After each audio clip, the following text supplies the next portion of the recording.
ঠিক 7 ঘন্টা 4 মিনিট এখানেই দাঁড়িয়েছিলাম।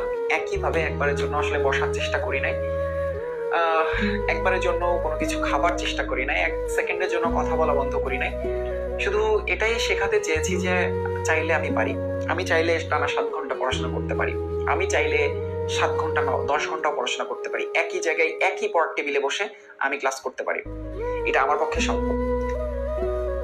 ভাইয়া যদি দাঁড়িয়ে থেকে টানা ওনার গলায় এই কাজগুলো করতে পারে, আমি বসে থেকে কেন পারবো না? সো এই শিক্ষাটাই দিতে চেয়েছি যে তুমি চাইলে তুমি সবকিছুই পারো। তুমি চাইলে বিশ্ব জয় করতে পারো, তুমি চাইলে ঢাকা মেডিকেলে ফার্স্ট হতে পারো, তুমি চাইলে ঢাকা বিশ্ববিদ্যালয়ে ফার্স্ট হতে পারো, তুমি চাইলে বুয়েটে ফার্স্ট হতে পারো। তোমার মধ্যে সেই যোগ্যতা রয়েছে। এই কাজগুলো করবো, ইনশাল্লাহ সফল হবেই। কেউ চাইলে, কোনো টিচার চাইলে যে এরকম ডেডিকেশন দেখানো সম্ভব, সেটা আজকে দেখিয়ে গেলাম। মনে রেখো, এই গল্পগুলো ছড়িয়ে দিও।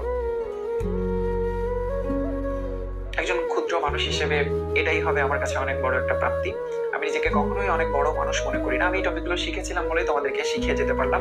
একটা সময় আমি হয়তো ক্লাস নিব না, একটা সময় হয়তো তোমাদের সাথে কখনোই দেখা হবে না, হয়তো আমি কেমিস্ট্রি পড়াবোই না, ক্যারিয়ারের কোনো একটা ব্যস্ততা হয়তো কেমিস্ট্রি পড়াবোই না, কিন্তু এই দিনগুলো তোমরা কখনো ভুলে যেও না।